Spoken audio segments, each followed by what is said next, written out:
Welcome in. It's ASMR Scotty, and today I wanted to take some time to just talk about the new Mandalorian and Grogu movie. This is going to be super informal. This will be spoiler free. I just want to tell you everything I enjoyed without giving away anything. And so one of the reasons I wanted to do this was so much of the online discourse and kind of just lackluster performance in the first week. And I understand where the economy is right now.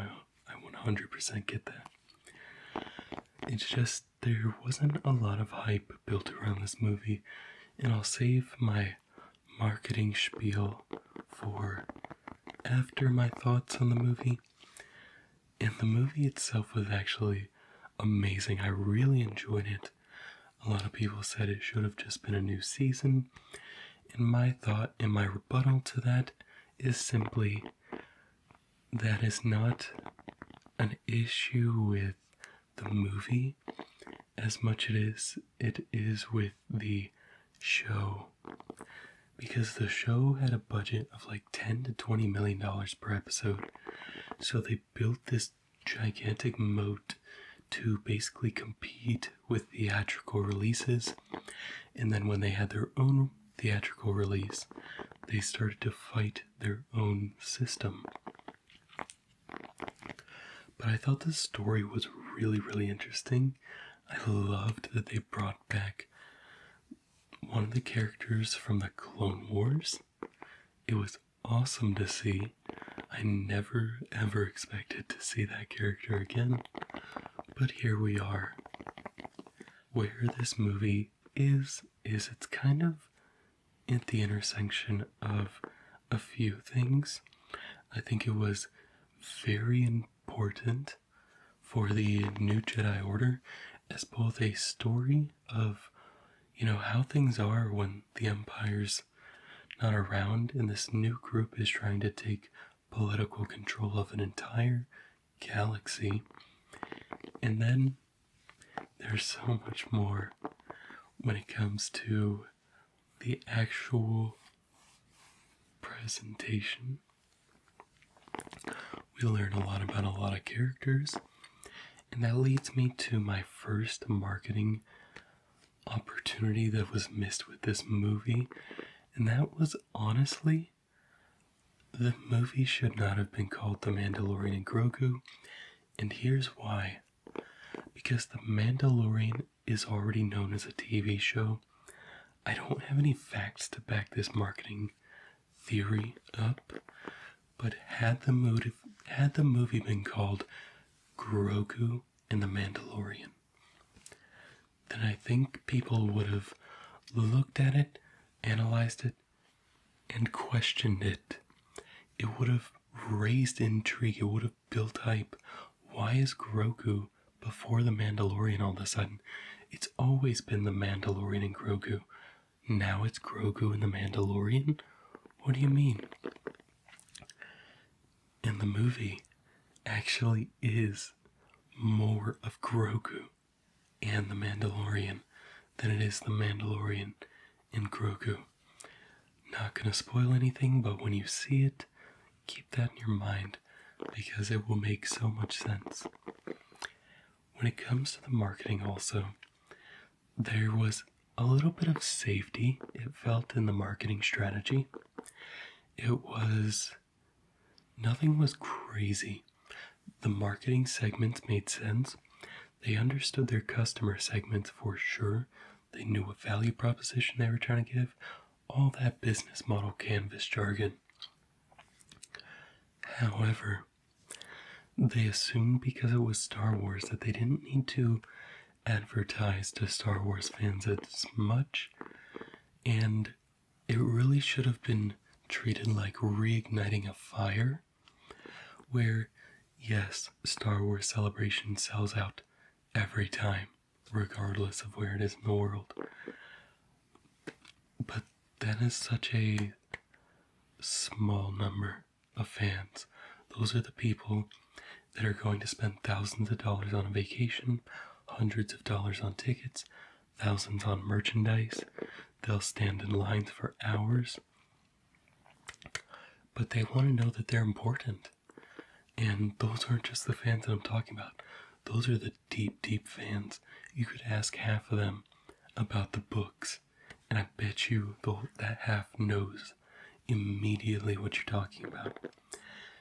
What I mean, though, is the fans they love the movies, may have seen the shows, at least like the shows, liked The Mandalorian, potentially have seen Ahsoka, Kenobi, all the new stuff, and maybe even dabbled in the Clone Wars, the 3D one. Those people, it's been so long for them for a Star Wars movie, and the last one was Rise of Skywalker, which received its own share of whatever, backlash I guess you could say, but they weren't given that spark to come back to the theater. The theater is so important as a third place, but yet it's very expensive to go to theaters now. So people want to know it's worth it. They want to be constantly reminded. Not every fan of Star Wars is so, enveloped in the Star Wars universe that they just remember, oh, there's a Star Wars movie coming out. Which, you can say what you like, but Force Awakens made over $1 billion. So, and I mean, Avatar's making, on average, $2.5 billion. Something crazy like that, 2.3 over a 3-movie span. The people are definitely there. The people are definitely yearning for Star Wars. But it leads me to my third fact. We will actually expand on that second part in a moment. The franchise is burning out on the Skywalker saga. And it's only recently that I noticed this. He-Man, Master of the Universe, the new movie, it looks really cool. It doesn't look like something I would care about on a deep level, but the movie, the CGI, it looks cool enough. It looks like the kind of movie that's intriguing. First off, in this third part, I'd like to say, bring back lightsabers. Once again, we'll revisit that in a moment, but bring back lightsabers, and the bigger story is, get as far away from the Skywalker saga as you can with the next trilogy. Probably won't happen. They'll probably do the sequel trilogy. And, I mean, the problem is going to be people are very, very burnt out from the Skywalker saga. And I know that a lot of people are going to say more of this story. You look at Mandalorian, you look at Obi-Wan Kenobi. Yes, those did very well, and this is all just theory. But think if everything looked different, but it kept the core of Star Wars. Think if we went back to the Old Republic. Think if the next movie was with the Jedi, 37,000 BBY. Everything would look different. Things would look primitive. Things that we know now, we would only be seeing the semblance of, the essence of, back then. The Jedi is, and it's not Jedi as in J-E-D-I, I should probably explain that. It's J-E-D-A-I.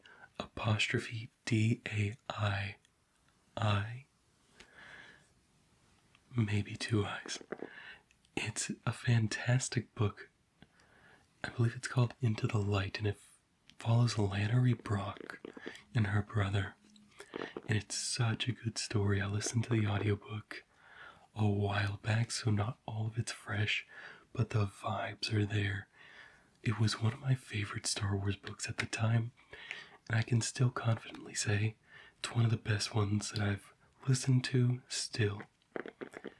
And that includes a lot of the Old Republic. In fact, all of the Old Republic. Which, don't get me wrong, those were very, very good.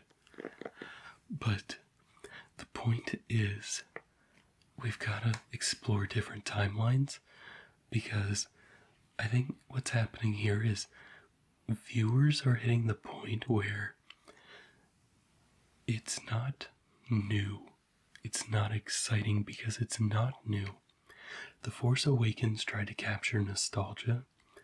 The Last Jedi tried to move away from that in a big way, and the reception wasn't great because of how you kind of treated existing characters, which there was a right way and a wrong way to do it. I'm not going to say whether or not it was right or wrong, but those characters need a send-off, and they got their fair share of it.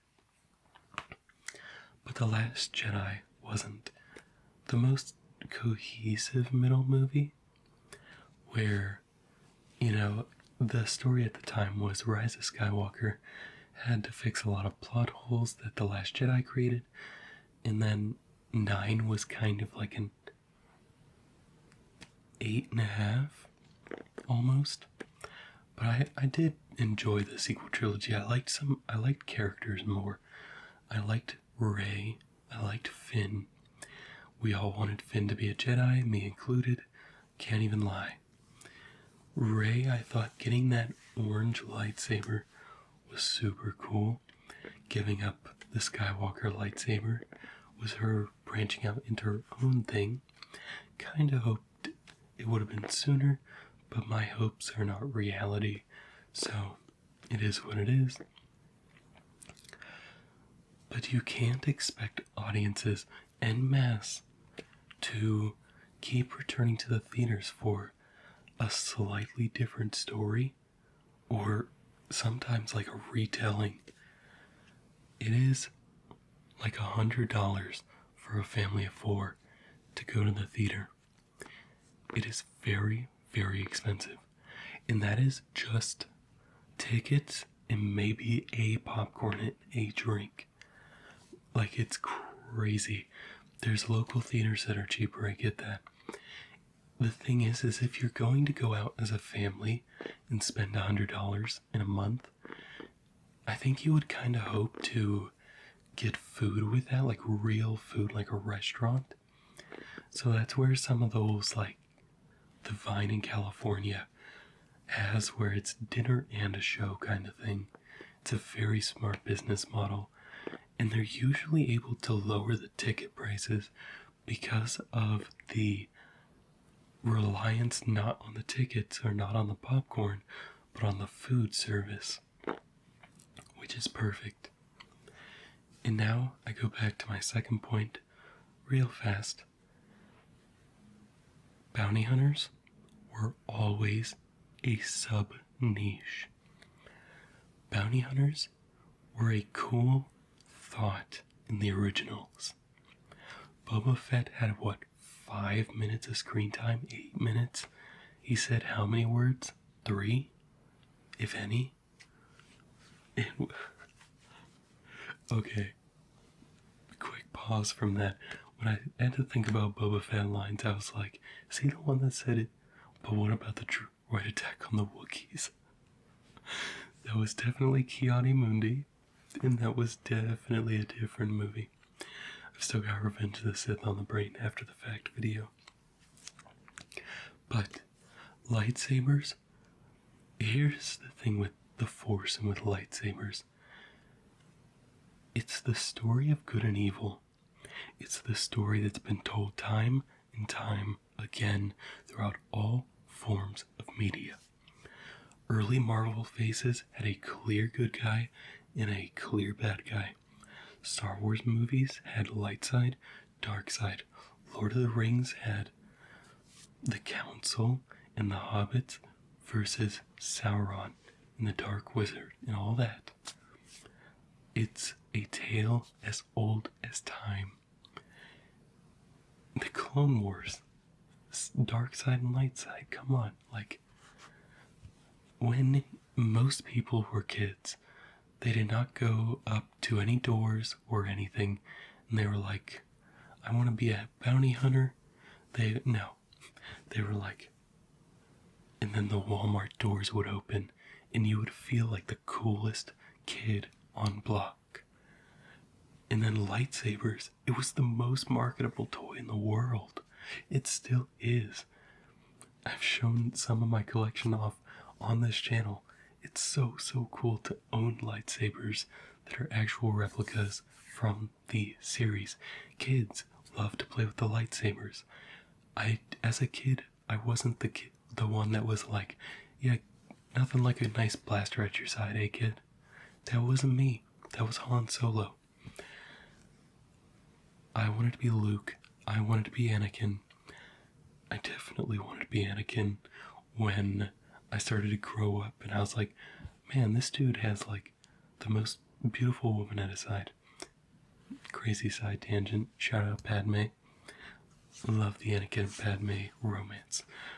But it's just, I feel like we're missing the core of Star Wars sometimes. And this isn't to bash Star Wars, it's to provide solutions to the actual missing piece of the puzzle. We're missing the heart of it. And lightsabers and the Force, that's the heart of Star Wars. It's why we love Grogu so much. Outside of him just being cute, he's the first one in a while that we've gotten to see that has Force abilities. Yes, we had a little bit of Ahsoka in The Mandalorian in her own show. We had Kenobi, which was awesome. We had... was that it? We had Luke right in the middle of The Mandalorian. I can't believe I forgot about that. Just wrote a paper about it. But that's it. 3 trained Jedis since 2019. 3 Force-sensitive beings like that outside of Grogu. We love to see Grogu use the Force because it's signaling that people, like, it's going back to the core. And there's 2 more things I want to talk about here. And this is just simply a rant. It's kind of what I do, it's part of my degree. Marketing is one of my concentrations. And I come from the acting field. I come from being a writer. I come from being an actor. The advertising has to be more aggressive. I started on it. I didn't finish the thought, and here is the final thought of it. It was not enough. Not just to change the title. The change would be awesome. What I've heard and what I've seen is some good trailers that are trying to play it safe. You've got Mando coming off as a dad. You've got Grogu coming off as adorable. That's not even what the movie's about, though. It genuinely is not. Like, there are moments, don't get me wrong, but I won't spoil it, but it's simply not. Once you see it, you'll know. I mean, the advertising has to be more aggressive. Star Wars should not carry it as hard as it has to. If this was not Star Wars, and this was just some sci-fi western with some occasional cyberpunk-esque and grungy-esque, like, genre mixing, mashing, I don't know how this movie does. Even with the budget, like, I don't know if this survives the box office run that it needs to recuperate the money. Because it's already not projected to do well. And I could write a whole paper on like how aggressive they actually need to be. One of the big complaints I saw was, why is it not just another season? Or why would I have to go to the theater to see this? Which creates a very interesting, like, problem as the company that you have to solve. but it gives you the exact direction you have to go. Why is it? Why is it not worth watching on a TV? Here's just my idea. This is very just lackluster, something I've been throwing around. Why is it not? Okay, picture it. You've got the Razor Crest, or whatever his last starfighter was, flying towards a screen. Let's just say Razor Crest. Flying towards a screen from far away. Kind of like the Rise of Skywalker had a little bit. But eventually, it flies so close that it breaks through the TV. And it shatters the TV, and everybody has to duck and look up because the Razor Crest just flew out of their house.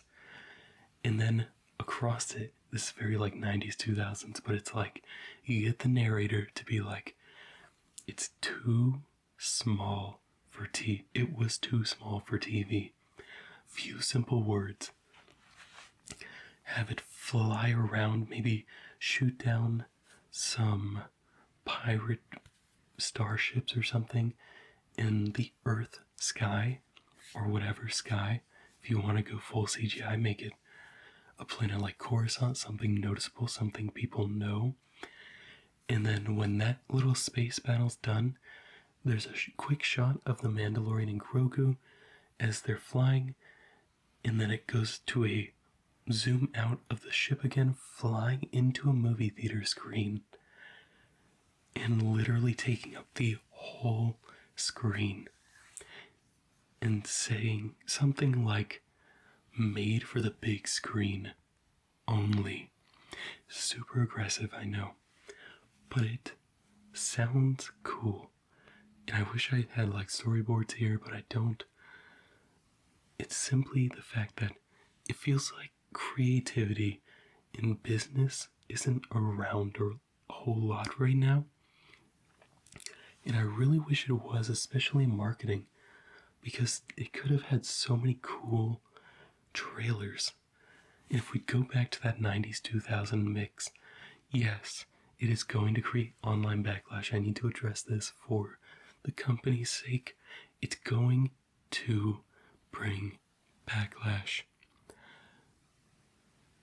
But since when is all publicity not good publicity?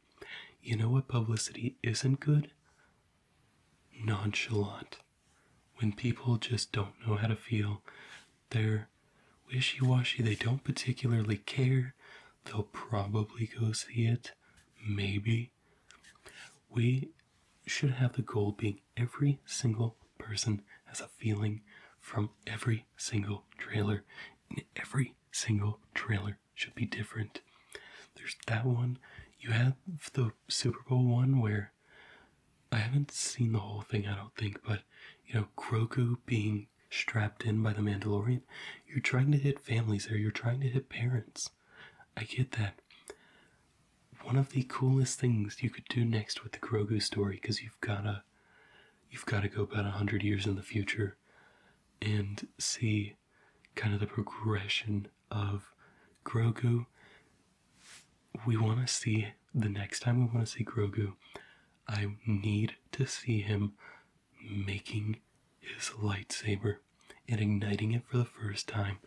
It's one of the coolest moments in Jedi Fallen Order, when you customize your lightsaber and ignite it for the first time.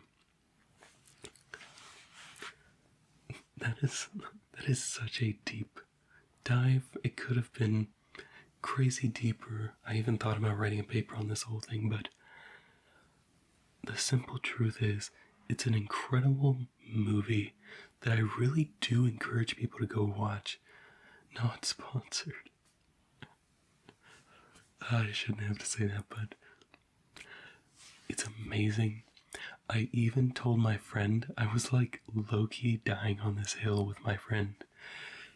I said, before all the haters say anything, the Mandalorian and Grogu movie was fantastic. And he's like, oh, I've heard mixed things. And I'm like, no. It's incredible. He's like, well, now I'm a little hyped for it. And it was just that little bit. It was just somebody that was like this movie's good. I've seen it. As a Star Wars fan, I've seen it. I enjoyed it. And that's what we need. We need positive reinforcement. If this is furthering on the idea that all publicity is good publicity, people are going to be negative on every movie that is released, especially Star Wars. But it's not because they don't like it. It's because they love it. It's because they're passionate about it. They have an image inside of their head of how these things should go. And so do the directors. And it never matches because there's millions of fans in one director. But the issue has to be, you have to be aggressive and you can't be scared of the negativity. You have to overpromise and deliver on that overpromise. It takes me back to like the first time, like if you've been around the Star Wars YouTube, you've seen the initial reactions to the Phantom Menace trailer. And if you go to the Star Wars celebrations, you see this too. A shout out Celebration Japan. People love it in the moment. People absolutely love it in the moment. The passion, like a flame, dies down, so you have to spark it. But when Darth Maul ignited his lightsaber, oh man, the theater went nuts. But that is it for this video, this rant that just went 27 minutes insane. If you enjoyed this video and want to see more like it, let me know. I can do a deeper dive on the movie, but I'm really trying to be spoiler free this close to the release. So, I hope you enjoyed. If you really enjoyed, hit that subscribe button if you haven't already. Look at that, it just lit up a little bit if you're on the app. And thank you so much for being here and listening to me rant about not only something I'm passionate about, but applying a MBA level analysis to it. I don't do that too often, but it was fun. So again, you're incredible, you're amazing, and I will see you in the next video.